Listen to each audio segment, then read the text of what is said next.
Okay, welcome guys, welcome again to this session.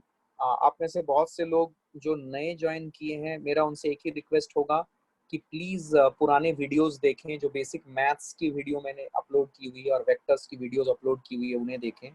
उन्हें एक बार खुद से आप गो थ्रू देम वंस, और उसमें जो डाउट्स डिफिकल्टीज होंगी वो डाउट्स डिफिकल्टीज के डिस्कशंस के लिए मैं सेशंस रखूंगा आपके साथ, so that you can come up the curve very fast, right. चलिए let's start.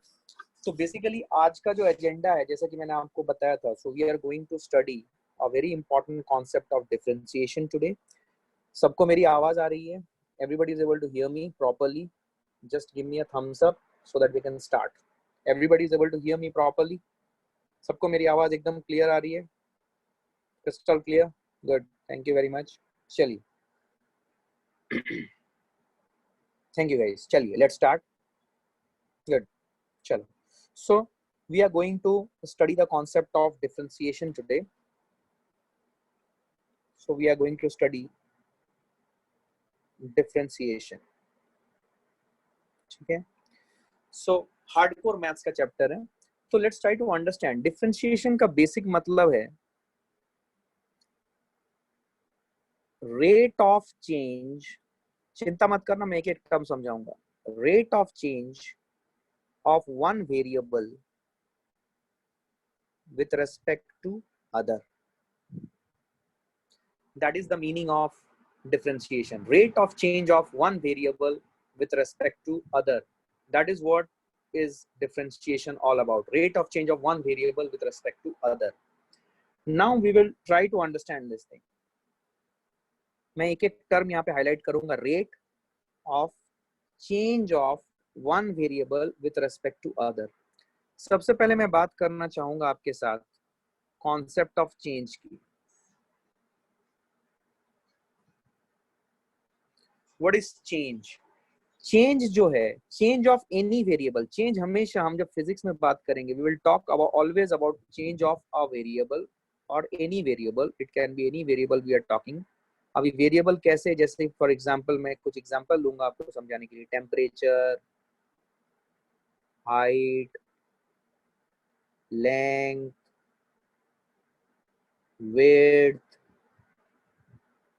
etc. So these are some of the variables, etc. etc. मतलब कुछ time, etc. right?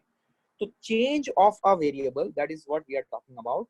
And whenever we are saying change, समझिए इस चीज को, जब भी हम चेंज की बात कर रहे हैं, तो जब हम चेंज की बात कर रहे हैं तो change is represented in physics by a term which is known as delta. इसके बारे में मैंने पहला मैथमेटिक्स क्लास में आपको बताया था। डेल्टा रेफर्स टू चेंज, और delta it's an operator. It's an operator. Delta is an operator. जब मैं बोलूं डेल्टा इज एन ऑपरेटर, मतलब सिर्फ डेल्टा का कोई मतलब नहीं है। डेल्टा तभी मतलब गेन कर सकता है जब वो किसी वेरिएबल के साथ आएगा। For example, suppose if I right delta T, where suppose t stands for time. So what I'm trying to say that this is the change of time. Change of time. Suppose we are talking about delta capital T, where T stands for temperature. यहाँ पे हम delta T का क्या मतलब लेंगे? Change of temperature. क्या मेरी बात समझ में आ रही है? This is change of temperature, and delta T time, this is change of time. ठीक है, ध्यान से देखिएगा। Change of temperature, change of time. ठीक है, समझ में आया? So delta T, where t stands for time, so it refers to, or it represents change of time, and delta capital T, where capital T stands for temperature. This represents change of temperature. ठीक है? So whenever I say, okay, so delta जो है, ध्यान से सुनना, मैं क्या बोलना चाहता हूँ, मैं फिर से रिपीट करता हूँ। few people dropped out. Delta, delta जो है, ये चेंज जो रिप्रेजेंट होता है, ये किस मैथमेटिकल क्वांटिटी से या मैथमेटिकल डेनोशन से रिप्रेजेंट होता है? Delta, right? तो जब भी डेल्टा देखोगे तो तुमको समझ में आ जाना चाहिए कि this is representing change. Delta is an operator. Delta का अपने आप में कोई मतलब नहीं होता है। I am writing it, this is an important point. Delta is just an operator, and it, operator मतलब जैसे कि plus, minus, multiplication, they are operators, different operators, right? उसी तरह का delta is also an operator, and it gains meaning only when it comes with a variable, and it gains meaning only when it precedes a variable. precedes मतलब variable के आगे आना. तो जैसे कि फॉर एग्जांपल डेल्टा टी मैंने बोला, delta capital T मैंने बोला, जहाँ पे T stands for time, capital T stands for temperature. तो डेल्टा स्मॉल टी और delta capital T, that will represent change of time, change of temperature. Suppose if I right for example, ध्यान से देखना, delta x, यहाँ पे x क्या है? Suppose x is the coordinate, यार x is the distance from a particular point. तो delta x, जहाँ पे अगर मैं x को बोलूं distance, so what does delta x refers? It is the change in distance from a given point, right? तो delta का मतलब सबको समझ में आ गया. Delta refers what? It's an operator. Delta refers what? Change. Change of what? Change of हमेशा एक physical quantity that we are talking about. Time, temperature, displacement, velocity, acceleration, force, anything, right? It can be anything. ठीक है? Okay. अब देखिए, ये जो change होता है, जिसे हम डेनोट करते हैं डेल्टा से, this is always final value minus initial value. Always ये जो चेंज जिसे हम लोग डेल्टा से रिप्रेजेंट करते हैं, this is always final value minus initial value. Yes, this may be possible that your delta में कम पॉजिटिव, नेगेटिव और zero. It can be anything, but delta of any variable is always final value of that variable minus initial value of that variable. इसका basic marks, for example आपके terms में marks आए suppose maths में out of 195 और आपके finals में आ गए out of 198. तो चेंज जब मैं देखूंगा final value of marks, final value कौन सा मार्क्स था? फाइनल के मार्क्स, विच इज 98. 98 माइनस 95 करूंगा, दैट इज 3, राइट? तो change is always final minus initial. अब चेंज की जो साइन आएगी वो पॉजिटिव, नेगेटिव, जीरो कुछ भी हो सकती है. अगर वो पॉजिटिव आया, इसका मतलब final value is more than initial value. इसमें कोई कंफ्यूजन नहीं है. Final value is more than initial value. Equal आया मतलब final value is equal to initial value. और अगर नेगेटिव आया मतलब final value is less than initial value, right? We know this, right? But change आप हमेशा लिखोगे final value minus initial value, always, right?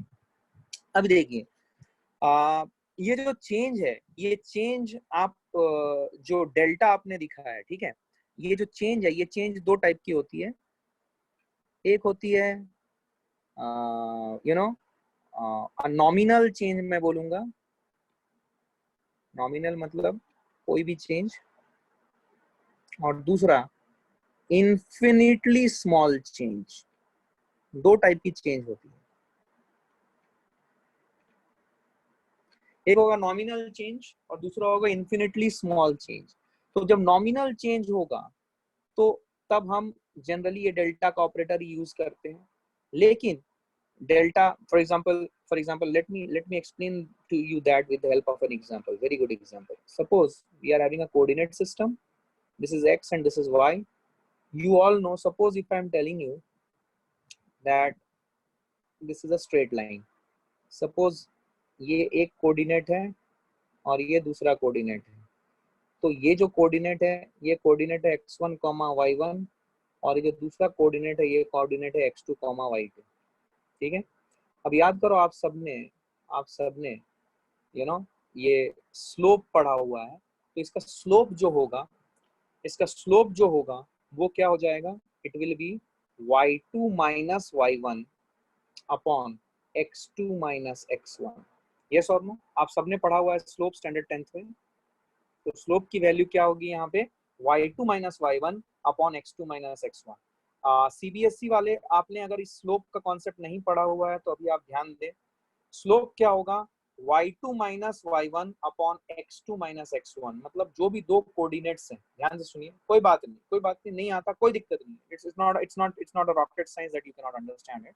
It's very easy. Just listen to me what I'm saying. तो slope को कैसे represent करते हैं? Slope is represented by y2 minus y1 upon x2 minus x1 या फिर y1 minus y2 upon x1 minus x2. This is what is the slope. तो अगर आप देखोगे इस स्लोप को मैं लिख सकता हूं change of y upon change of x. Obviously this y, good Sampanna, this y and x they should lie on this line that we are talking about. ये जो ब्लैक कलर का मैंने लाइन ड्रॉ किया है, right, ये जो line draw है इसी के ऊपर x1 y1 और x2 y2 लाई करना चाहिए.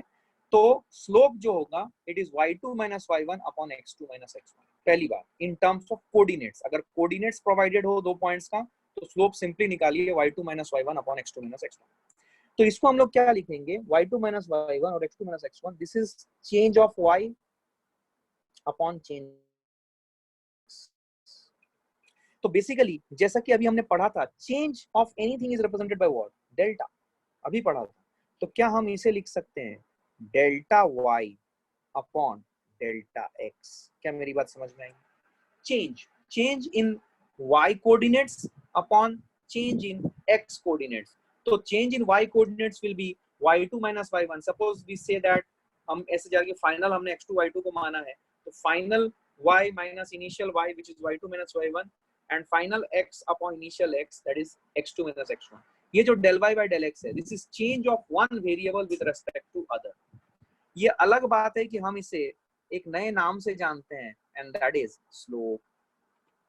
ये अलग बात है कि हम इसे एक नए नाम से जानते हैं that is slope, या फिर हम इसे जानते थे ऑलरेडी slope, बट इसे डेल्टा के टर्म्स में अभी हमने लिखना सीखा which is del y upon del x. क्या यहाँ तक की स्टोरी क्लियर है?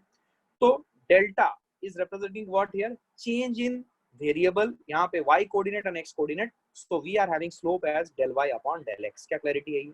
तो आपको कोई भी एक स्ट्रेट लाइन दे देगा और स्ट्रेट लाइन के ऊपर अगर आपको दो पॉइंट्स दे दिए तो आप definitely change of y with respect to change of x आप कर सकते हो और आपको उसका स्लोप मिल सकता है. ठीक है. बाद में याद रखना इस पॉइंट को, मैं अभी रेफर कर रहा हूँ, बाद में मैं इसके ऊपर और डिटेल में आऊंगा. इसी को हम लोग बोलते हैं ज्योमेट्रिकल इंटरप्रिटेशन या ज्योमेट्रिकल मीनिंग ऑफ डेरिवेटिव या डिफरेंशिएशन. हम इसको बाद में और अच्छे से इलैबोरेटली पढ़ेंगे. फिलहाल मैंने इसे समझाने के लिए बताया कि slope is change of y divided by change of x. This is del y upon del x, right. ये जो del y upon del x है, these are nominal values. When I say nominal means you are getting some change which you can see with your eyes, which you can feel. You can put your two fingers probably between these 2 points, etc., etc. That's why it's said nominal. लेकिन अगर हम infinitely small change की बात करें, infinitely small change की बात मतलब suppose, ध्यान सुनना इस बात. सपोज हमारे पास एक लाइन है, स्ट्रेट लाइन है. Suppose I am drawing the coordinate like this. This is my x coordinate and this is my y coordinate. Feel करना. Suppose I am having a line like this and suppose I took a point somewhere here and this is suppose x comma x1 comma y1 and I took another point which is damn close to this point. मतलब ये almost इस point के ऊपर है but exactly ऊपर नहीं है, बहुत करीब है इस point. तो इस केस में ये जो दूसरा point का कोऑर्डिनेट होगा, ठीक है, इसको हम लोग मान लो x2 y2 बोलते हैं. तो अब जब मैं स्लोप लिखूंगा इसका, बिकॉज x1 y1 और x2 y2 both are lying on the same straight line, I can write it as y2 minus y1 change of y upon change of x. But जब मैं अब ये y2 minus y1 करूंगा तो मुझे पक्का पता है कि y2 और y1 में जो डिफरेंस है it is very very small, because जो सेकंड पॉइंट मैंने लिया है जो ब्लैक कलर से रिप्रेजेंट किया है वो x1 y1 के बहुत करीब है, ऑलमोस्ट उसी जगह पे है, बट एग्जैक्टली उसके ऊपर नहीं है. थोड़ा सा डिफरेंस है, थोड़ा सा, बहुत थोड़ा. ठीक है. तो y2 minus y1, अब जो ये y2 minus y1 है इसे हम लोग बोलेंगे dy. ये आपने नया सीखा आज, इसको हम लोग बोलते हैं dy. और ये x2 minus x1 जो है इसे लिखेंगे dx. सो ये जो d है, this d represents what? This d represents infinitely या infinitesimally small change. Are you understanding this? क्या यहाँ तक सबको क्लियर है? एकदम माहौल एकदम ये हो गया है, सब लोग चुप, किसी को कुछ समझ नहीं आया। क्या क्लैरिटी है? यहाँ तक की स्टोरी क्लियर है क्या? यहाँ तक तो कोई डाउट होना नहीं चाहिए, बिकॉज मैंने अभी तक कुछ भी ऐसा बोला नहीं है जो आपको समझ नहीं आना चाहिए, right? You should understand each and everything that I've spoken till now, right? Good, good, good, good, very good. So dy by dx will represent infinitely small change. अब सवाल है कि कब मेरा del y by del x dy by dx में कब बदला? मेरा del y by del x dy by dx में तब बदला जब मेरा del y और del x दोनों ही डिफरेंस इनफाइनाइटली स्मॉल हो गए, तब मेरा del y by del x dy by dx में बदल गया। क्या मेरी बात समझ में आ रही है? सो ये जो dy by dx आपने देखा है, this is what is the basic denotion of differentiation, where y and x stands for the different variables that we are considering.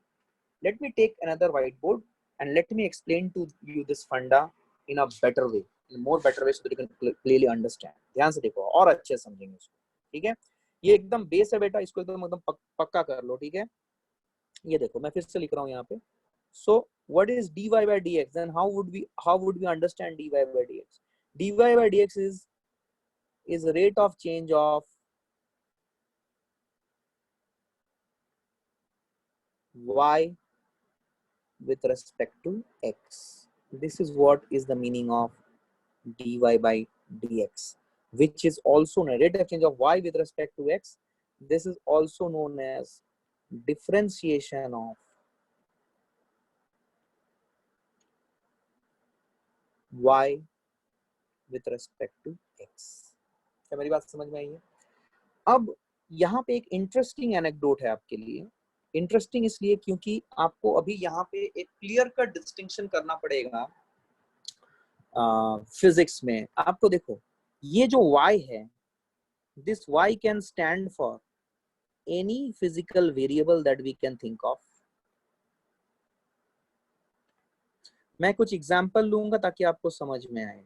Suppose displacement is a vector quantity s लिखा. Velocity it's a vector quantity. Acceleration, ठीक है. Force, momentum सुना होगा आपने. Momentum को p vector से represent करते हैं, आपने सुना होगा मोमेंटम, ठीक है. And so on and so forth, right, etcetera. कुछ टर्म्स मैंने लिए हैं. This y can refer to any of this physical variables s, v, a, f, p, and similarly x can also represent any other physical variable or any one among the physical variable that we have mentioned earlier. अभी जो ऊपर line में s, v, a, f, p लिखा है, इसी में से कोई वेरिएबल होगा. एनी अदर फिजिकल वेरिएबल में लिखता हूँ. बेस्ट एग्जांपल देखो, तुम्हें समझ में आएगा. Suppose if I do ds by dt, that is ऊपर है change in displacement, infinitely small change in displacement. पूरा लिखता हूँ because आप पहली बार ये कॉन्सेप्ट देख रहे हो. infinitely small change in, sir both quantities cannot be same. They can be same, Sampanna, but they will be same only in maths. In physics, if you are differentiating one physical variable with respect to other, it will gain meaning only when both the variables are different. Very good question. I will explain to you that. अच्छा वो आपने ये सवाल पूछा, मैं आपको explain करता हूँ इसको. देखिए for example ds upon dt represent what? Infinitely small change in displacement. S stands for displacement. DSPL लिख रहा हूँ. नीचे infinitely very small change in time. तो डिस्प्लेसमेंट का यूनिट क्या होगा? Metre in a given direction. So metre towards north east बोलता हूं मैं, अपॉन सेकेंड. तो ये क्या बना? ds by dt will give you what? It will give you velocity vector. Are you understanding this?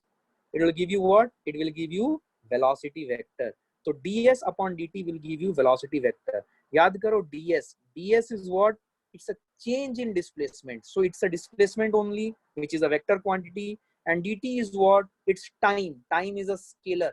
याद करो मैंने तुम्हें वेक्टर के बेसिक्स में बताया था कि किसी भी वेक्टर को आप एक स्केलर से मल्टीप्लाई या डिवाइड कर सकते हो, that's an allowable operation.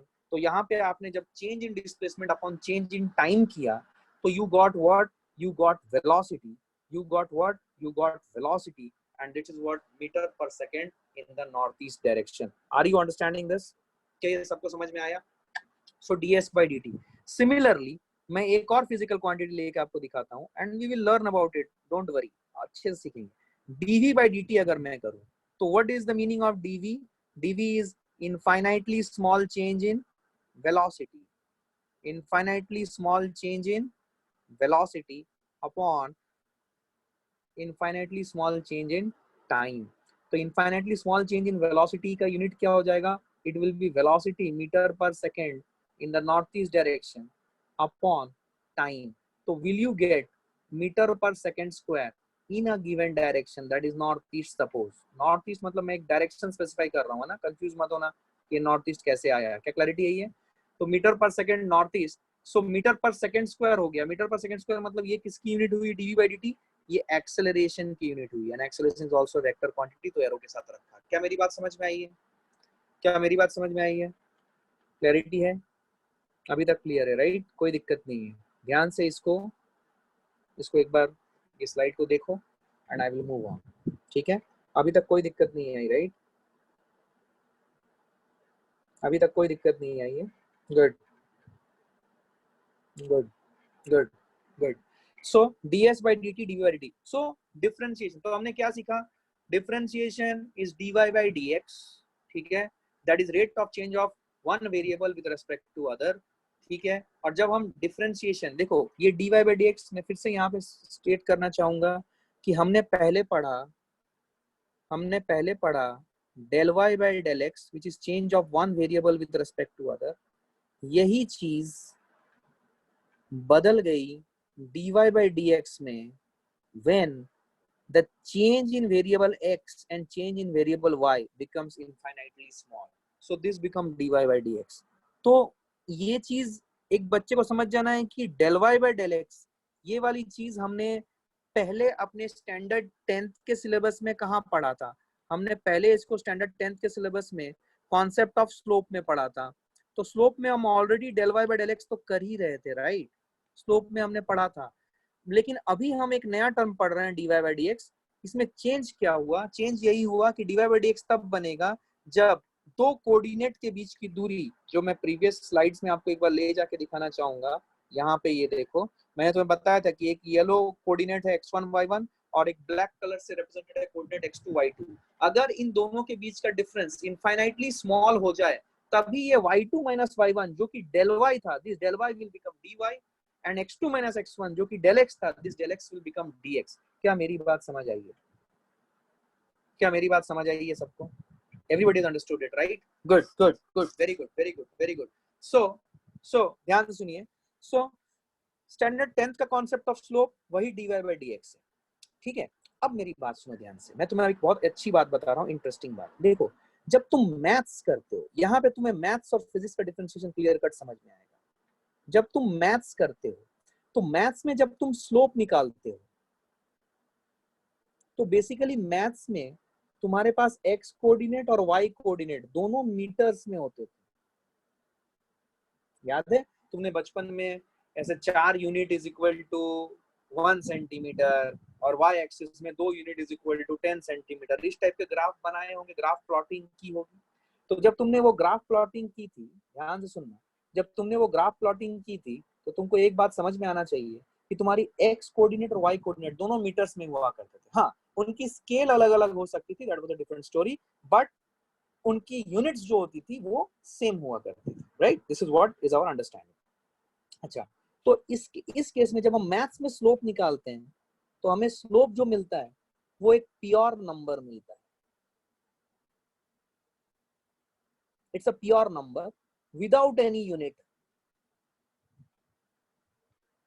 I hope you able to recognise it. Without any unit जब हम मैथ्स में स्लोप निकालते हैं तो we use to get a pure number. It can be fraction, it can be integer, it can be greater than 1, it can be less than 1, समझ में कुछ भी हो सकता है, but it was a pure number, it's a number that we were talking about without any unit. लेकिन जब हम फिजिक्स की बात करेंगे, फिजिक्स में हमारे लिए इस एक्स एक्सिस और वाई एक्सिस में अलग अलग फिजिकल क्वांटिटीज हो सकते हैं, यहाँ पे फिजिकल क्वांटिटीज होंगी। तो फिजिकल क्वांटिटीज होंगी मतलब सपोज जनरली हम एक्स एक्सिस में इंडिपेंडेंट वेरिएबल लेते थे, याद है? बचपन की कराई हुई चीजें यार, याद होनी चाहिए। इंडिपेंडेंट वेरिएबल, तो जनरली इंडिपेंडेंट वेरिएबल को हम एक्स एक्सिस में लेते थे। फॉर एग्जांपल अगर हम एक्स एक्सिस में टाइम ले लें और वाई एक्सिस में डिस्प्लेसमेंट ले लें, तो उस केस में सपोज मैंने एक लाइन ड्रॉ किया ऐसे, ठीक है? अगर मैंने ऐसे एक लाइन ड्रॉ किया, मान लो डिस्प्लेसमेंट और टाइम का ग्राफ ऐसे हुआ, आपने ये 9th स्टैंडर्ड में पढ़ा हुआ है, सब लोगों ने, ICSC board, state board, CBSE board, सबने पढ़ा हुआ है कि slope of a displacement time graph gives us velocity. नहीं आया? Slope of a displacement time graph gives us velocity, आया कि नहीं बोलो? You remember it? Slope of a displacement time graph gives us velocity. अब हम इस चीज को जो हमने पढ़ा था उसको हम लोग मैथमेटिकली और अच्छे से समझेंगे। स्लोप स्लोप है del y upon del x, बहुत बढ़िया। Del y upon del x मतलब हमें बेसिकली इस लाइन के ऊपर दो कोऑर्डिनेट्स लेने हैं, x1 y1 and x2 y2। तो डेल वाई करना पड़ेगा, सपोज y2 माइनस y1 लिया, suppose x2 y2 is the final coordinate and x1 y1 is the initial coordinate, and नीचे लिखूंगा मैं x2 minus x1। So slope is y2 minus y1 by x2 minus x1, ठीक है? This is my del y by del x. And अगर मैं दूसरा point को इस x1 y1 से इनफाइनाइटली क्लोजर ले लूं, ध्यान से सुनना, मैंने यहीं पे ये डॉट दे दिया, एकदम सटा के दिया है, मतलब इनफाइनाइटली क्लोजर है, जस्ट उसके ऊपर नहीं है बट इनफाइनाइटली क्लोजर है। Are you understanding this? तो अगर मैं इसे इनफाइनाइटली क्लोजर लूंगा, ठीक है, अगर मैं इसे इनफाइनाइटली क्लोजर लूंगा, then what will happen, I will get this y2 minus y1 upon x2 minus x1 as dy upon dx। क्या मेरी बात समझ में आई है? क्या मेरी बात समझ में आई है? सो स्लोप जो है वो del y upon del x which is equal to d y upon d x. But इस केस में जब हम फिजिक्स पढ़ेंगे तो हमें एक बात समझ में आएगी कि जो डी वाई है वो डी वाई है चेंज इन डिस्प्लेसमेंट, मतलब उसका यूनिट है मीटर, और dx में जो है वो चेंज इन टाइम है, उसका यूनिट है second, and this is meter per second in a given direction, so we are getting what? We are getting velocity। इसका मतलब जब हमने स्लोप निकाला फिजिक्स में किसी भी ग्राफ का, तो हमें ऑल टुगेदर एक नया फिजिकल क्वांटिटी मिल सकता है। जैसे कि ये ओरिजिनल ग्राफ में मेरा यहाँ पे डिस्प्लेसमेंट था और यहाँ पे टाइम था, लेकिन जब मैंने इसका स्लोप निकाला, we got all together a new physical quantity. It's just not a mere plain number, it's altogether a different physical quantity that we are getting। Are we understanding what I am saying?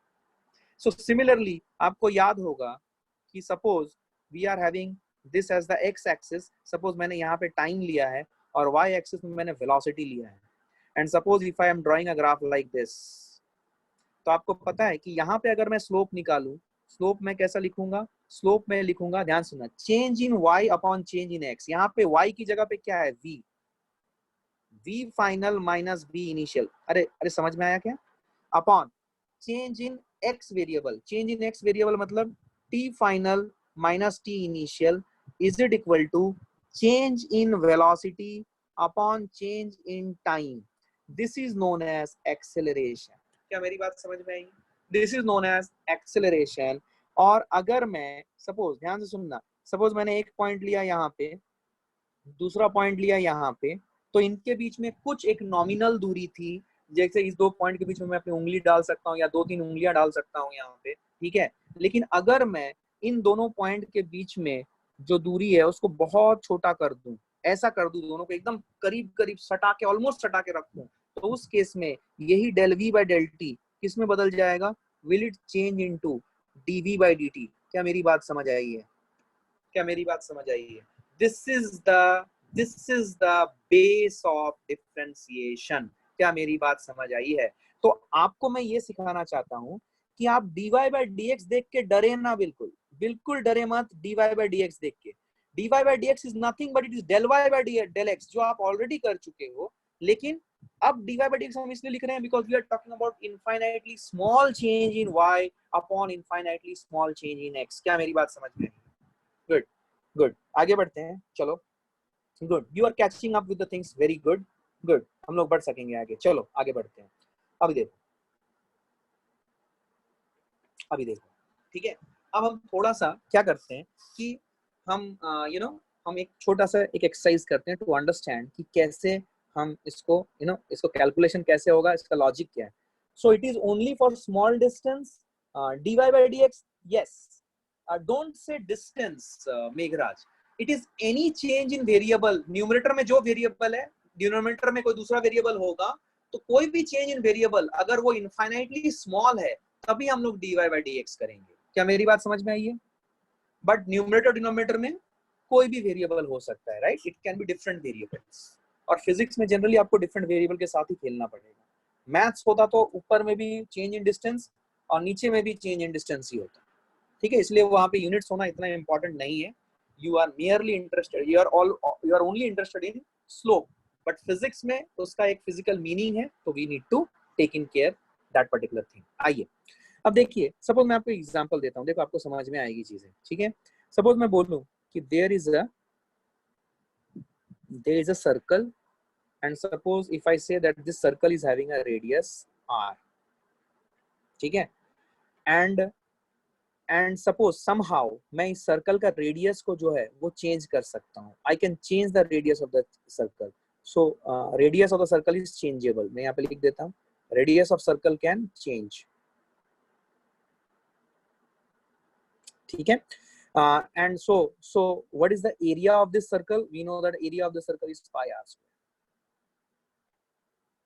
So suppose if I ask you what is the meaning of dA upon dr, इसका मतलब क्या है? मतलब बताएं। I want to see whether your understanding is clear or not. मतलब बताएं इसका, dA upon dr का मतलब, what is the meaning of this? बोलो। dA मतलब तुम्हें पता है, it is the change in area, and dr it is the change in radius, means इसका मतलब है change of area, very good, या change in area with respect to radius. Is it what we are trying to see here? dA upon dr, very good, with respect to change in radius, very good, very good, very good, very good, with respect to radius, correct correct correct correct correct। अब सुनो मेरी बात ध्यान से। अब देखो, जैसा कि मैंने बोला था कि ये जो dA है, ये dA है इनफाइनाइटली स्मॉल चेंज, और ये जो dr है, this is infinitely small, dA is the infinitely small change in area. मैं लिख देता हूँ, पूरा लिखता हूँ, बिकॉज आप अभी पहली बार सीख रहे हो ना, तो पूरा लिखता हूँ मैं, शॉर्टकट जाऊंगा नहीं। Infinitely small change in dA and infinitely small change in radius. अच्छा, मान लो इनिशियल रेडियस जो था वो था r, तो what will be initial area? Will it be equal to pi r square. And मान लो कि जो फाइनल रेडियस है वो इनिशियल रेडियस से बहुत बहुत करीब है, मतलब इन दोनों के बीच का डिफरेंस बहुत स्मॉल है।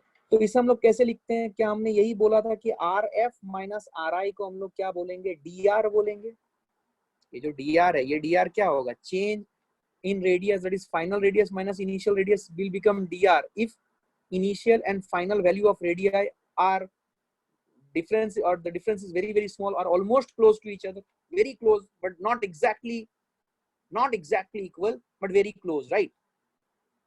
समझ में आया? तो ये देखो, इसका फील लेने के लिए मैं तुम्हें बताता हूँ। सपोज मैं एक नंबर लिखूं 9.999999, देखो सपोज मैं बोलता हूँ, सपोज मैं यहाँ पे किसी भी एक बच्चे का नाम लेता हूँ, ठीक है। Don't take me personally. Suppose मैं आर्यमान का नाम लेता हूँ। आर्यमान ने होमवर्क करके नहीं ले आया, तो मैंने उसे पनिशमेंट दिया। आर्यमान चलो कॉपी निकालो, और 9 के बाद, डेसिमल के बाद तुम 99 लिखते चलो, और ऐसा तुम 5 दिन तक करोगे, तो आर्यमान सुबह उठ के कॉपी में 9.999999 लिखता गया 5 दिन कंटिन्यूअसली इस तरीके से लिखता गया, बिना सोए बिना खाए, और लास्ट में थक के उसने 0 डाल दी। अब ये नंबर अगर मैं दूसरा नंबर लेता हूं 10, बताओ ये 10 और ये 9.99 वाला जो नंबर जो आर्यमान ने लिखा है, इन दोनों के बीच का डिफरेंस जो है तुम्हारे हिसाब से ये बहुत बड़ा है या बहुत छोटा है? बताइए, मैं आपको फील दिला रहा हूं। It's very small. Are you understanding this? It's very small, man. Means you just can't imagine कि how small it is. Means it can go very less than your imagination also, right? It's very small. ये जो very small quantity है, इसी को मैं dr या dx या dy या dt कुछ भी बोल सकता हूँ। सपोज मेरा पहला रेडियस था 9.99999 जो कि आर्यमान ने लिखा था, और अप टू 5 दिन लिखने के बाद 0 डाला था, और मेरा फाइनल रेडियस जो है वो 10 है। तो जो डिफरेंस है, क्या वो डिफरेंस को मैं dr बोल सकता हूँ? क्या मेरी बात समझ में आई है? वही मैं यहाँ पे कर रहा हूँ, rf minus ri equal to dr। क्या चमका है अच्छे से? तो rf की वैल्यू जो है, गुड, वेरी गुड। तो rf की जो वैल्यू है, क्या rf की वैल्यू को मैं लिख सकता हूँ r initial plus dr? From this equation can I write r final is equal to r initial plus dr? तो मेरा जो एरिया फाइनल हो जाएगा पाई इंटू आर फाइनल का whole square, which is r initial plus D R का whole square. क्या बात समझ आई? अब हम क्या करेंगे, अब हम ये D A upon D R निकालेंगे। ध्यान से देखो, D A upon D R, D A क्या हो जाएगा? Area final minus area initial upon D R मतलब R final minus are initial. आइए ए फाइनल को क्या लिखूं? ए फाइनल को लिखूंगा pi into are initial plus D R का होल स्क्वायर। यहाँ पे मैंने आपको कुछ बाइनोमियल अप्रोक्सीमेशन सिखाया था initial basic mathematical tool kit में, वो काम आने वाला है, तो तैयार हो जाइए। माइनस ए इनिशियल क्या हो जाएगा? पाई आर इनिशियल का होल स्क्वायर। ये आर इनिशियल है, ठीक है, आर इनिशियल को आर इनिशियल ही लिखता हूँ, ठीक है, कंफ्यूजन नहीं होगा, चलेगा। चलो, upon r final minus are initial. R final minus are initial कितना हो जाएगा? D R. मैं डायरेक्टली यहाँ पे लिख दे रहा हूँ। अब मैं इसको एक्सपेंड करूंगा, तो एक्सपेंड करूंगा तो पहला टर्म जो आ जाएगा, आपको सबको A plus B whole square आता है, आप एक्सपेंड करो, आर इनिशियल का whole square plus D R का whole square plus 2 into are initial into D R. I hope all of you got this. Minus pi terms R initial का whole square, और नीचे आ जाएगा D R. समझ में आया? देख, ये आर इनिशियल ये पूरा कट गया। अब मेरे पास जो टर्म बच रहा है, ध्यान से सुनना, वो बच रहा है, ठीक है, पाई इंटू डी आर का whole square plus 2 r initial d r upon D r. तो मैं अगर इसे सिंप्लीफाई कर दूं, ये हो जाएगा पाई, ध्यान से देखो, d r square upon D r is d r plus 2 times r initial. D r cut गया। तो अब देखो, क्या dr is very very small as compare to r initial? ये देख, मेरा r इनिशियल था ये रेडियस, r फाइनल था ये रेडियस, तो यहां से यहां जंप मारने के लिए जो dr हुआ, क्या it is very very small? तो कैन आई से कि r इनिशियल के कंपैरिजन में dr is very very small, मतलब r initial is very very large as compared to dr। क्या मैं बता सकता हूँ? क्या मैं ऐसा लिख सकता हूँ या समझ सकता हूँ? तो अगर r initial is very very large as compared to dr, so twice of r initial will definitely be very very large as compared to dr। फिर से मैं बोलता हूँ, क्या मैंने r initial is very very large as compared to dr बोला?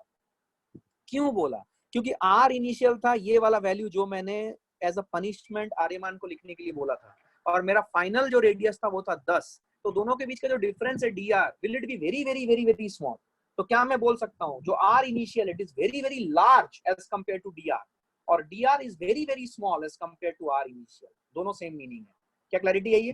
तो अगर r initial is very very large as compare to dr, so is it 100% sure then twice of ri will definitely be very very much larger as compared to dr। तो क्या मैं 2 ri के सामने ये dr को negligible मान के उड़ा सकता हूँ? तो तुम्हारा जो आंसर आया वो आया 2 पाई r इनिशियल। क्या मेरी बात समझ में आई है?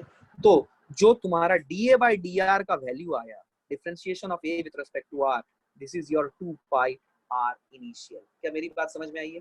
बहुत से लोगों को ये दिख रहा होगा कि अच्छा सर 2 पाई आर इनिशियल, इसका मतलब ये तो सर्कमफेरेंस हो गया, इसका मतलब एरिया का डिफरेंशिएशन करेंगे तो सर्कमफेरेंस आएगा sir with respect to radius. Yes, आ रहा है, तुम्हारे सामने, तुम्हारे सामने है। क्या एरिया का डिफरेंशिएशन करेंगे विद रिस्पेक्ट टू रेडियस तो क्या हमें सर्कमफेरेंस मिलेगा? देखो मिल रहा है। क्या क्लैरिटी है? ये समझ नहीं आया, बहुत से लोगों को समझ नहीं आया। क्या क्लैरिटी है ये? Is everybody understanding what I am trying to say? Clear है? किसी बच्चे ने कुछ तो बोला, लास्ट स्टेटमेंट समझ नहीं आया। सर आखिरी का नहीं समझा, आखिरी का नहीं समझा आर्यमान, आखिरी का कौन सा नहीं समझा बेटा? फिर से देखो, मैं 2 आर आई के सामने, आर इनिशियल के सामने डी आर को मैं, how did you eliminate D R? मुझे एक बात बोल आर्यमान, आर्यमान, मैं एकदम कोई कोई कोई step d r v r सब भूल गया। मुझे एक बात बोल, तेरे पास एक नंबर है 9.999, ऐसे तू 5 दिन तक लिखा 9 और उसके बाद 0 लिखा तुमने, और एक नंबर है 10, तो इन दोनों का डिफरेंस तेरे हिसाब से बहुत बड़ा या बहुत छोटा? एकदम बेसिक लॉजिक से बात करूंगा। बहुत बड़ा बहुत छोटा? रिप्लाई करो। बहुत बड़ा बहुत छोटा? रिप्लाई करो। रिप्लाई करना पड़ेगा भाई। बहुत बड़ा बहुत छोटा? बहुत छोटा है ना? तो क्या ये जो डी आर है, क्या मैं बोल सकता हूँ कि this D R is a very small compared as compared to 9 point, it is very small as compared to 9.999 ये जो आपने लिखा है 5 दिनों तक, उसके बाद 0 लिखा था, क्या इसके कंपैरिजन में काफी स्मॉल है? तो अगर ये काफी स्मॉल है तो मैं इसे एलिमिनेट कर सकता हूँ ना। देख देख, फॉर एग्जांपल सपोज तेरे पास एक नंबर है 100, ये देख तेरे को समझ में आएगा। एक नंबर है 100 और एक नंबर है 0.00000001, इन दोनों को जोड़, इन दोनों को जोड़ के तू रिजल्ट क्या लाएगा? 100.00000001। क्या मैं बोल सकता हूँ it is approximately equal to 100 भाई? अरे यार, it is approximately equal to 100, yes और नो? ये अप्रोक्सीमेशन कर रहे हैं हम लोग, वी आर डूइंग इट। अभी तू ऐसा नहीं बोल सकता कि 2 + 3 इज अप्रोक्सीमेटली इक्वल टू 2, गलत है भाई। 2 के साथ 3 जोड़ रहा है, ये 2 थोड़ी ना जो होगा। लेकिन तू 9.999 के साथ dr जोड़ेगा तो अप्रोक्सीमेटली 9.999 डॉट डॉट डॉट 0 ही होगा almost. So there is a difference what I am trying to say. Are you understanding this? That's why I am continuously repeating infinitely small change. Are you understanding this? ठीक है, okay, fine, good.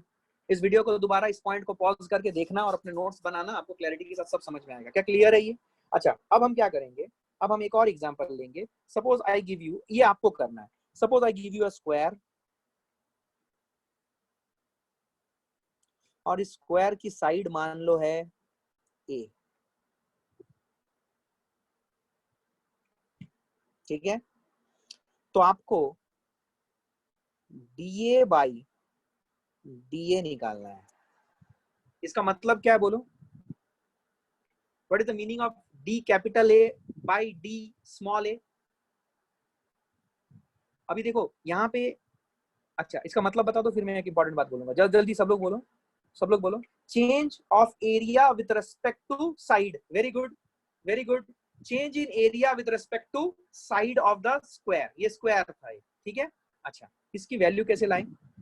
मान ले side की जो initial length थी वो थी ए, तो एरिया इनिशियल कितना हो जाएगा? Area initial will be equal to A square. Side की जो फाइनल लेंथ थी, लेट अस से दैट मैंने फाइनल लेंथ क्या किया, देखो ध्यान से, मैंने फाइनल लेंथ ए को भी बढ़ाया डीए से और बी को भी बढ़ाया डीए से, और इसको ज्वाइन करके एक नया स्क्वायर ले आया। क्या बात समझ में आई है? मैंने साइड ए को डीए से बढ़ाया और इस साइड को भी डीए से बढ़ाया और एक नया स्क्वायर ले लिया, तो सभी साइड्स डीए से बढ़ गए। क्या मेरी बात समझ में आ रही है? ठीक है, यस। अच्छा, साइड फाइनल क्या लिखूं? साइड फाइनल में लिख रहा हूं, ध्यान से देखो, ये तुम्हें करना चाहिए, एक बार ट्राई करोगे क्या? ए प्लस डी ए, तो what is the area final? सब लोग अपने कॉपी में करो, area final, area final will it be equal to A plus D A का होल स्क्वायर। Very good. तो डीए क्या है बेटा? D A is change in area, that is area final minus area initial, and dA is change in side, that is small a final minus small a initial. क्या मुझे कोई बताएगा a final minus a initial की value कितनी आ रही है? a final is a plus dA का whole square minus a square upon a final minus a initial will be a plus dA minus a, will it be dA? सब लोग यहाँ पे square को a plus B whole square का formula लगाओ और approximation जो आपने सीखा है याद रखना, dA is very very small as compare to a। Are you understanding this? ऐसा समझो, ऐसा समझो, सुनो ध्यान से। तुम्हारे पास मान लो एक वुडन ब्लॉक है, ये देखो मैं इसको समझाता हूँ।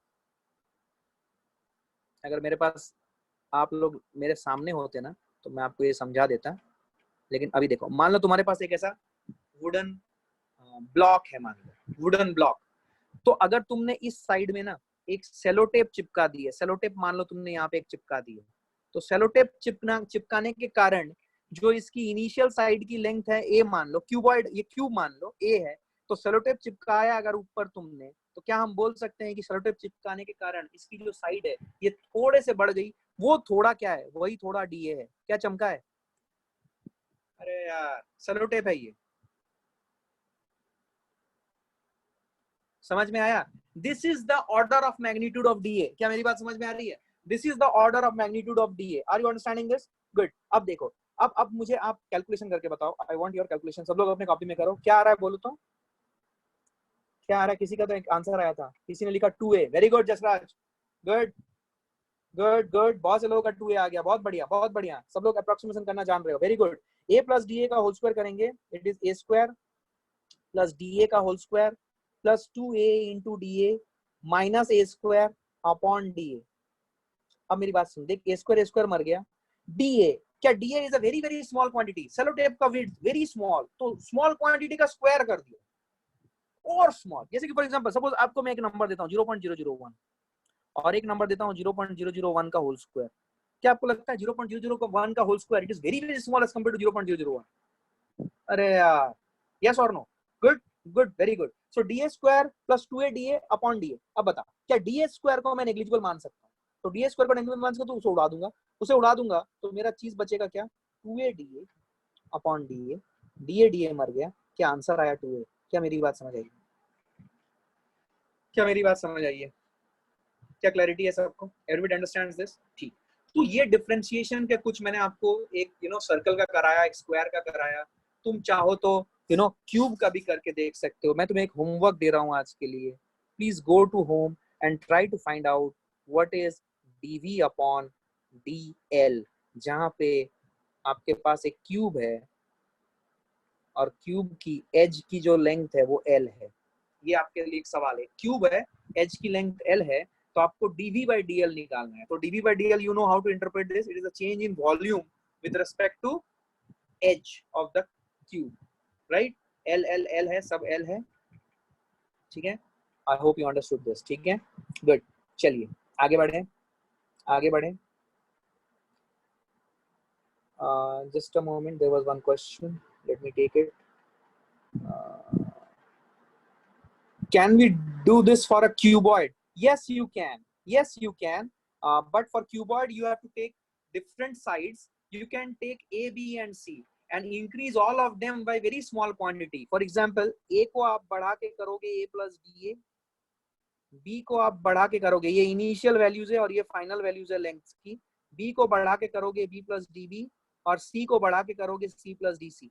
ट्राई करना, नहीं आता है तो हम लोग बात करेंगे, ठीक है, नेक्स्ट क्लास में। एक बार ट्राई करना, एक तो क्यूब के साथ करना जो मैंने होमवर्क दिया है, और दूसरा एक क्यूबॉइड के साथ करना जिसके इनिशियल जो लेंथ्स थे वो ए बी सी थी और आपने उन्हें बढ़ाया, स्मॉल इनफाइनाइटली स्मॉल चेंज दिया, a plus da, b plus db, c plus dc, these are the final dimensions of the cuboid। फिर से आपको वही करना पड़ेगा, आपको पता है length into breadth into height होता है वॉल्यूम का फॉर्मूला फॉर अ क्यूबॉइड, और क्यूब के लिए a क्यूब होता है, तो आपको कुछ करना पड़ेगा वहां पे, थोड़ा सा अकल लगाओ, देखो होता है कि नहीं, ठीक है? आ जाओ, ठीक है, ओके, चलो आगे बढ़े। अब हम कुछ रूल्स ऑफ डिफरेंशिएशन पे जाएंगे, ठीक है? कुछ बेसिक कॉन्सेप्ट्स हमें याद रखना। हमारा ऑब्जेक्टिव क्या है? हमारा ऑब्जेक्टिव है कि हमें फिजिक्स करना आना चाहिए, तो मैं आपको उतना ही बताऊंगा जितना आपको फिजिक्स करने के लिए चाहिए। जिन लोगों का मैथ्स है वो लोग इसको डिटेल में पढ़ेंगे, बहुत डिटेल में, राइट? तो उसका कोई मतलब यहाँ पे कोई सिग्निफिकेंस नहीं है, जितना अपने को फिजिक्स करने के लिए चाहिए। Yes Sampanna, you are right, it is 3l square, good. कुछ लोगों के आंसर भी आ रहे हैं, very good guys, you have a very good bunch of people here, very talented, ultra talented bunch of people. सब लोगों का दिमाग बहुत अच्छा है, बहुत ही अच्छा कॉम्पिटिटिव ग्रुप है, मजा आ रहा है मुझे पढ़ाने में आपको। और मैं आपको बोलूंगा कि आप कॉम्पिटेटिव, आपके जैसे ही दिमाग वाले बच्चों को ही आप बोलना यार, समझ में आ रहा है ना, ताकि वो इस ग्रुप में आए, और इस ग्रुप में आई वांट कि अच्छे बच्चे आए और जिनको सीखने की ललक हो, चाहत हो, वही आए। ठीक है, आइए। अच्छा मेरी बात सुनिए ध्यान से, हम कुछ बेसिक बेसिक डिफरेंसेस देखेंगे। चलो पहला रूल जो हम देखेंगे वो है differentiation of a constant is zero. पहला रूल, एक कांस्टेंट का अगर आप डिफरेंशिएशन करोगे तो वो जीरो होगा। कांस्टेंट का डिफरेंशिएशन करोगे वो जीरो होगा, मतलब let's try to understand this. इसको कैसे समझेंगे, इसको समझने का बेस्ट तरीका मेरे पास है, मैं आपको बताता हूँ। आप सबने मैथ्स में, सपोज मैंने एक ऐसा एक लाइन लिया, ठीक है, ऐसा अगर मैं एक लाइन लिया, ध्यान से सुनना, सपोज यहाँ पे एक कोऑर्डिनेट में लेता हूँ x comma x1 comma y1, और यहाँ पे एक दूसरा कोऑर्डिनेट लेता हूँ, suppose it is x2 comma y1 only. तो अगर मैं यहाँ पे स्लोप निकालता हूँ, स्लोप क्या हो जाएगा, यहाँ पे स्लोप हो जाएगा dy बाई डी एक्स। तो d बाई डी एक्स तो मैं करूंगा, बट ये जो y है, क्या तुम्हें लगता है कि जब मैं यहाँ से यहाँ मूव किया, क्या मेरी y की length which is the perpendicular distance of this line from the x axis, क्या ये बदली क्या? और एक स्ट्रेट लाइन है parallel to the x axis, क्या ये बदली? नहीं बदली। Very good. इसका मतलब यहाँ पे ये जो y है, वेरी गुड वेरी गुड, यहाँ पे जो ये जो y है, क्या ये y कांस्टेंट है? यहाँ पे जो y है, क्या ये y कांस्टेंट है? तो कांस्टेंट का डिफरेंशिएशन क्या आएगा? जीरो। अगर आप मान लो आपको ये रूल को और अच्छे से समझना है, तो आप इस लाइन का स्लोप निकाल लो, जो आपको बेसिक पता है। सर ने बताया था slope is equal to y2 minus y1 upon x2 minus x1। तो हमें x2 माइनस x1 तो सम पॉजिटिव डिफरेंस तो मिल ही रहा है, which is x2 minus x1। लेकिन जब हम y2 माइनस y1 कर रहे हैं, तो हम तो y1 माइनस y1 ही कर रहे हैं, मतलब हमारा आंसर जीरो है। इसका मतलब differentiation of a constant is zero. अगर कोई कांस्टेंट क्वांटिटी है, उसका डिफरेंशिएशन हम करेंगे तो हमें जीरो मिलेगा। क्या मेरी बात समझ में आ रही है? इसका एक एग्जांपल लो फील के लिए।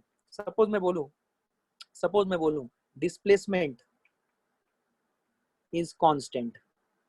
अगर डिस्प्लेसमेंट कांस्टेंट है, तो अगर मैं लिखूं डिस्प्लेसमेंट को, सपोज मैं रिप्रेजेंट करता हूं s वेक्टर से, सो डिस्प्लेसमेंट का differentiation with respect to time अगर मैं करूं, क्या आएगा? जीरो। इसका मतलब कोई भी कांस्टेंट हो, उसको किसी भी अदर फिजिकल वेरिएबल के रेस्पेक्ट में तुम अगर डिफरेंशिएट करोगे, वो जीरो आएगा। समझ में आ रहा है? समझ में आ रहा है? So this is what is the concept, differentiation of a constant is zero. पहला रूल आप लोग लिखोगे सब इसके ऊपर, जिससे मैं रेड कलर से लिख रहा हूँ। सो क्या समझा आपने? Differentiation of a constant is zero, पहला रूल। ठीक है, आइए ये सब याद रहना चाहिए। दूसरा हम लोग देखेंगे, that is the product rule. Product rule नहीं, इसको पावर रूल बोलते हैं, सॉरी, पावर रूल। ये सारे रूल आपको एकदम रटे हुए होने चाहिए। जितना स्ट्रांग ये सब चीजों में होगे, देखना किनेमेटिक्स में तो कितनी तेज भागोगे। मैं फिर से बता रहा हूँ, अभी बिल्कुल वरी मत करना कौन कितना आगे निकल गया। आपको इंश्योर करना है कि आगे के 7-8 दिनों में डिफरेंशिएशन और इंटीग्रेशन आप 100% मास्टरी कर रहे हो। फिर जब हम किनेमेटिक्स में जाएंगे, trust me, you would be the best at it, trust me. तो आपको अभी इंश्योर करना है कि आपका पूरा फोकस डिफरेंशिएशन कब अप्लाई करना है, क्यों अप्लाई करना है, इसी के ऊपर जा रहा है। पावर रूल क्या बोलता है उसमें ध्यान से, सपोज मैं D by D X of X to the power N कर रहा हूँ, ठीक है। यहाँ पे देखो कॉन्सेप्ट क्या है, हमें D Y by D X करना पड़ता है। अब ये जो y है, suppose this is y is equal to X to the power n, तो क्या हम y की जगह पे X to the power n लिख सकते हैं? So D by D X of X to the power n, इसका जो रिजल्ट आएगा वो आएगा n X to the power n minus 1।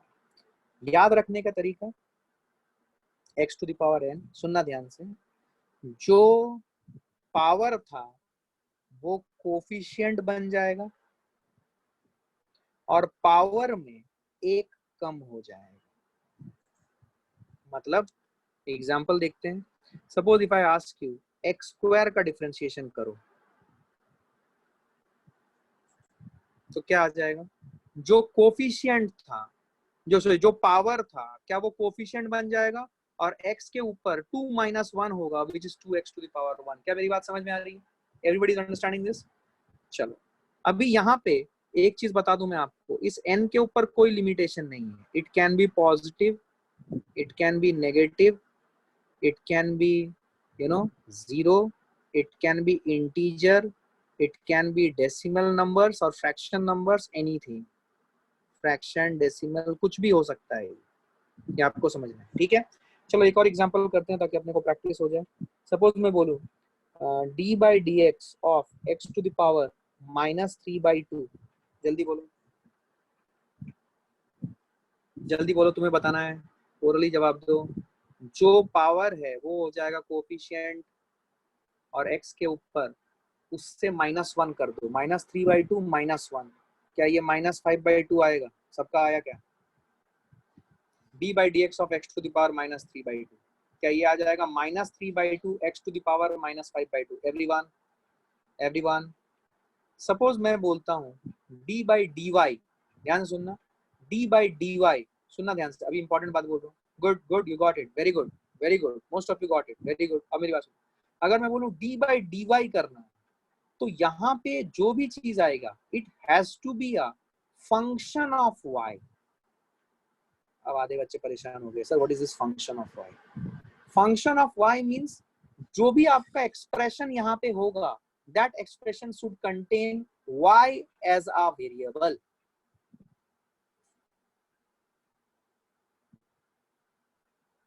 Expression which contain y as a variable। क्या मेरी बात समझ में आ रही है? This is the meaning of function of y। इसको बोलते कैसे हैं? Function of y। मतलब ये d by dy के बाद न्यूमरेटर में मैं जो भी एक्सप्रेशन डालने वाला हूं it has to be a function of y। इसका मतलब कोई बच्चा बोलेगा सर इसका मतलब अगर नीचे z होता तो डिफरेंशिएशन करने के लिए जो मैं फंक्शन डालता it has to be a function of z। Yes, इसका मतलब कोई भी फंक्शन किस वेरिएबल का है वो दिख जाए तो हम उस वेरिएबल के रेस्पेक्ट में उसे डिफरेंशिएट कर सकते हैं, ठीक है। इसके आगे और मॉडिफिकेशन आएगी, but did you understand this thing? क्या ये चीज समझ में आई आप सबको? क्या क्लैरिटी है? क्या क्लैरिटी है? Good good, very good, very good. आ जाओ, आ जाओ, आगे बढ़ते हैं। Suppose I give you this question, yellow में शायद आपको दिखे ना। Suppose I give you this question, suppose I give you d by dx of 5 by x cube।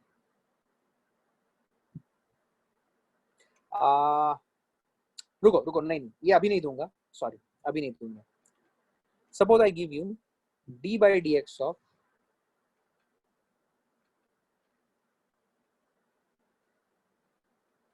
x to the power -2.7, क्या आएगा बोलो, जल्दी बोलो result. -2.7 x to the power -2.7 -1 -3.7। क्या मेरी बात समझ में आई? सो दो रूल खत्म हो गए। तीसरा रूल जो है, देख लेता हूँ मैं कहाँ पे था। हाँ, मैंने कितने रूल बताए थे? पावर रूल हो गया, ठीक है कोई नहीं, चलो आगे बढ़ते हैं। अभी देखो d by dx of x to the power -2.7 is -2.7 x to the power -3.7, ठीक है, पावर रूल हो गया। अभी देखो कांस्टेंट मल्टीपल रूल, ये रूल क्या बोल रहा है सुनो। Suppose we are differentiating d by dx and suppose we are having a term like x, 5x. So this 5x is a function of x because this expression contains x as a variable and it can contain any positive or negative number as its coefficient. So this 5x is a function of x, इसको function of x बोलते हैं। So d by dx of f जो 5x होगा इसको करेंगे कैसे? जो constant है उसको डिफरेंशिएशन के बाहर ले आए हमेशा। तो जब इसे डिफरेंशिएशन के बाहर ले आए तो अभी हमें क्या करना है? d by dx of x, d by dx of x, फिर से पावर रूल लगाएंगे। क्या x मतलब x टू पावर 1 है तो क्या आ जाएगा? 5 into 1 into x to the power 1 minus 1। क्या ये आया 5 into x to the power 0? क्या anything to the power 0 is 1? तो क्या रिजल्ट 5 है? क्या सबको समझ में आया है? बोलना पड़ेगा भाई, बोलना पड़ेगा, चुप चुप होने से काम नहीं चलेगा। देखो ध्यान से, और इसके एग्जांपल लेंगे। Suppose I give you D by D Y. सबसे पहले बताओ यहाँ पे जो फंक्शन आएगी ब्रैकेट में, यहाँ पे जो फंक्शन आएगी ब्रैकेट में, okay, there was some request for repetition of this D by D X of 5x। सबसे पहले देखो क्या यहाँ पे 5 कांस्टेंट है, कांस्टेंट है तो कांस्टेंट मल्टीपल रूल क्या बोल रहा है कि जो कांस्टेंट है उसको डिफरेंशिएशन के बाहर ले आए। तो इस 5 को आपने डिफरेंशिएशन के बाहर ले आया, तो 5 को डिफरेंशिएशन के बाहर ले आया तो डिफरेंशिएशन के अंदर क्या बचा, D by D X of X to the power 1, x means x to the power 1। अब उसके अंदर आप पावर रूल लगा दीजिए, तो पावर रूल लगाओगे तो क्या आ जाएगा, 1 कोफिशिएंट में आएगा और 1 माइनस 1 लिखना पड़ेगा, तो anything to the power 1 minus 1 is 0, anything to the power 0 is 1, तो आपका रिजल्ट आया 5। क्या मेरी बात समझ में आई है, क्या मेरी बात समझ में आई है? अच्छा अब देखो, suppose if I am trying to do D by D Y, D by D Y, if I am trying to do D by D Y, क्या मुझे आप बुद्धि लगा के बता सकते हो कि यहाँ पे जो एक्सप्रेशन होगा it has to be a function of which variable? Very good, it has to be a function of Y. Very good, very good, सब लोग समझ रहे हो। तो मैं suppose D by D Y, मैं आपके लिए एक नंबर देता हूँ 5 by y to the power minus 3 by 2। इसका रिजल्ट बोलो, इसका रिजल्ट बोलो, D by D Y into 5 by y to the power minus 3 by 2, इसका रिजल्ट बोलो जल्दी, बता सकते हो तुम? बता सकते हो?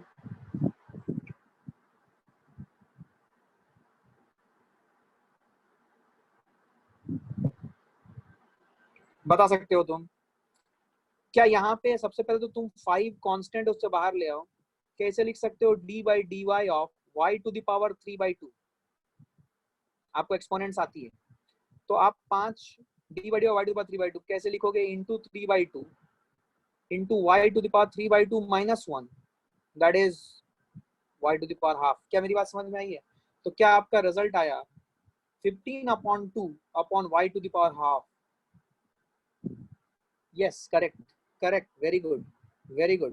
सबको समझ आ रहा है भाई साहब, सबको समझ आ रहा है क्या? All of you are with me? Any doubts? All of you are with me? Very good, very good, कोई दिक्कत नहीं है। तो this is the constant multiple rule. तो कांस्टेंट मल्टीपल रूल क्या बोलता है कि अगर किसी भी कांस्टेंट के साथ कोई एक मल्टीपल है अवेलेबल, तो आपको क्या करना है, जो कांस्टेंट है उसको डिफरेंशिएशन के बाहर ले आना है, and you have to get it and you have to solve it like this. क्या बात समझ में आई है? Constant multiple rule. अब देखो, कांस्टेंट मल्टीपल रूल के बाद there are some special functions, ध्यान से सुनना, there are some special functions जिनका डिफरेंशिएशन अपने को समझ में आना चाहिए। स्पेशल फंक्शंस का डिफरेंशिएशन पहला है D by D X of E to the power X is E to the power X. अच्छा, इस ई का मतलब क्या होता है? इस ई को बोलते हैं नेपियर्स कांस्टेंट। जिन लोगों ने थोड़ा बहुत लॉगरिथम किया है, और मैंने जो लॉगरिथम का बेसिक लेक्चर लिया था मैथमेटिकल टूल किट में, उनको ये चीज मैंने बताई थी, फिर से रिपीट कर देता हूँ। E is known as Napier's constant and its magnitude is 2.71 approximately. ठीक है, तो e to the power x, e to the power x एक ऐसा मैजिकल फंक्शन है जिसका डिफरेंशिएशन अगर आप करोगे विद रिस्पेक्ट टू x, तो आपको वही फंक्शन मिल जाएगी, that is e to the power x. It's such a magical function, right? ये केवल e to the power x के लिए ही वैलिड है, ठीक है? अच्छा, यहाँ पे एक सवाल आता है जो बच्चा कभी कभी गलती करता है कि suppose if I ask you to do d by dx of x to the power e, इसका रिजल्ट क्या आएगा? where e is the Napier's constant that we know of. e की वैल्यू कितनी है? 2.7। तो यहाँ पे ये स्पेशल फंक्शन वाला रूल लगेगा या सिंपल अपना पावर रूल लगेगा? Power rule. क्या मेरी बात समझ में आ रही है? It will be simple power rule. Are you all with me? Are you all with me? तो it will be simple power rule, that is 2.71 into x into 2.71 minus 1, that is 1.71. क्या बात समझ आई है? So this is what you will get, power rule. Good, good, good, very good. So Napier's constant है d by dx of e to the power x is e to the power x. We understood it, right? d by dx of e to the power x is e to the power x. इसका एक और differentiation का rule होता है d by dx of ln x. d by dx of ln x is 1 by x. ये second rule मैं आपको बता रहा हूँ। अब ये ln मैंने मैथमेटिकल टूलकिट में पढ़ाया था। Those who have joined new, I would request all of you to please go through my previous lectures. Tomorrow is Sunday, you have got a good amount of time. Please spend some time. It's natural logarithm, very good. तो ln x मतलब क्या, देखो अब मैंने आपको क्या बताया था कि suppose if you are saying log x मतलब जब मैं log बोलूंगा तो बेस 10 है, इट्स इम्प्लीसिट, गिवन और नॉट गिवन, घबराने का ही नहीं है। लेकिन जब मैं ln x बोलूंगा तो बेस है e, which is the Napier's constant। क्या मेरी बात समझ में आ रही है? Which is the Napier's constant। I hope I have made you clear on this, right? So d by dx of ln x is 1 upon x. This is what you need to understand, ठीक है? तो ये दो special function है। अब हम इसकी जो आगे की जो पढ़ाई है ये हम लोग नेक्स्ट क्लास में लेंगे। Stay connected and I hope you learn from today's session. ये वीडियो आपको 5 बजे अपलोड कर दिया जाएगा ग्रुप में, इसको देखें और इसे रेफर करें। जो भी आपके फ्रेंड लिस्ट में हैं, जो भी आपके सहपाठी हैं, जो भी आपके साथ पढ़े हैं, उनको जिनको भी रिक्वायर्ड है उनको भेजो ये सब चीजें, ताकि वो लोग लेक्चर देखें and then they can join, right? Thank you very much, guys. So this recording will be available to you after 5 p.m. So visit the YouTube channel and look at it. ठीक है? Thank you.